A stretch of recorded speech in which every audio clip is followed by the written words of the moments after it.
With energy bills staying stubbornly high, pretty much everyone is looking for an edge, right? And the big question on a lot of homeowners' minds is this: could solar panels be the answer?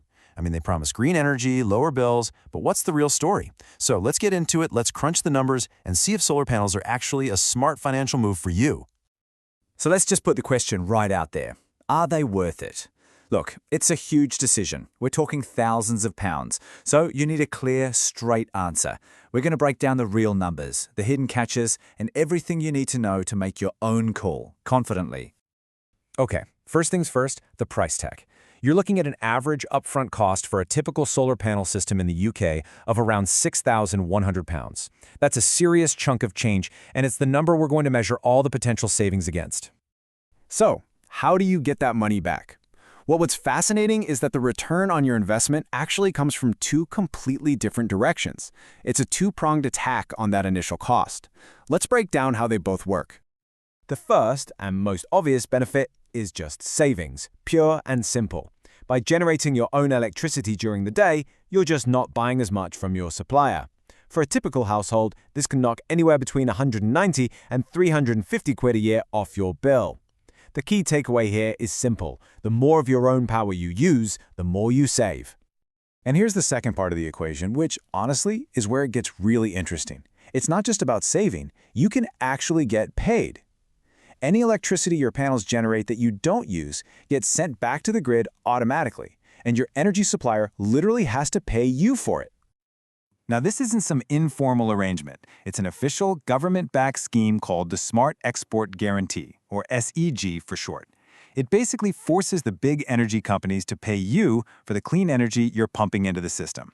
It's brilliant, really. You turn your roof into a mini power station that actually earns you cash. Okay, so we've got savings and we've got earnings. That sounds great. But now it's time for the reality check. How long does it actually take for those two streams to pay off that initial $6,000 plus investment? This is where you've got to play the long game. And the answer is, for most people, 10 years, or even more. So you really have to reframe your thinking here. This is not a get-rich-quick scheme. You have to see it as a long-term, low-risk, green investment. The payoff is definitely there, but it's measured in decades, not months. But that payback period isn't the same for everyone. Where you live matters a lot. It all comes down to sunshine, really. A home in London or Cardiff, for example, can expect to break even in about 10 to 11 years. But if you head north to Edinburgh, well, that payback period stretches to 12 or maybe 13 years. So yeah, geography plays a huge role here. And you know what? It's not just where you live, it's how you live. Think about your day. If you're home during daylight hours, maybe you work from home or you're a stay-at-home parent, you'll naturally use more of that free solar power as it's being made. That means bigger savings on your bills and a faster payback.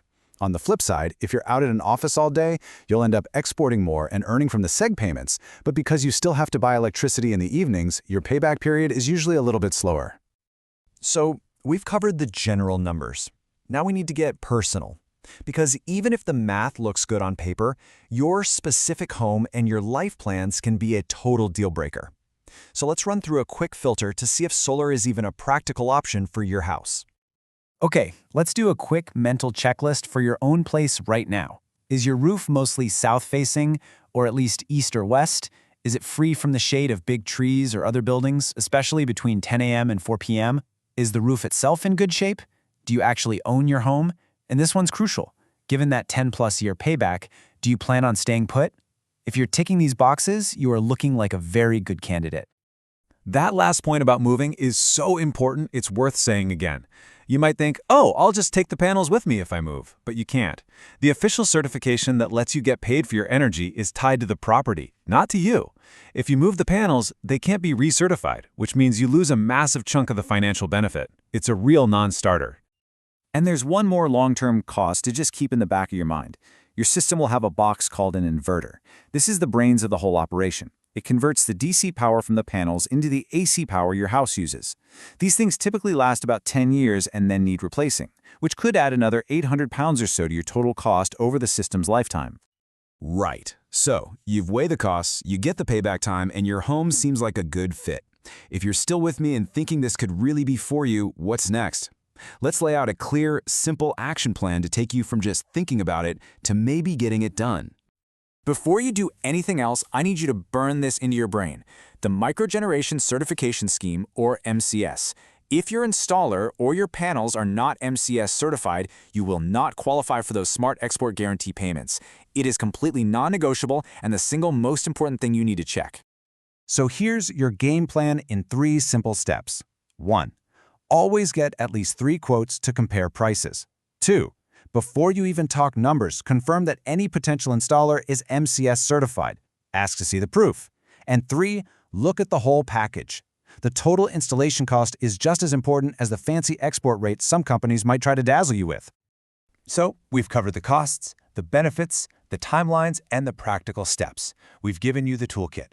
So the final question isn't really, are solar panels worth it anymore? It's this. Based on your home, your location, and your lifestyle, what does the math look like for you?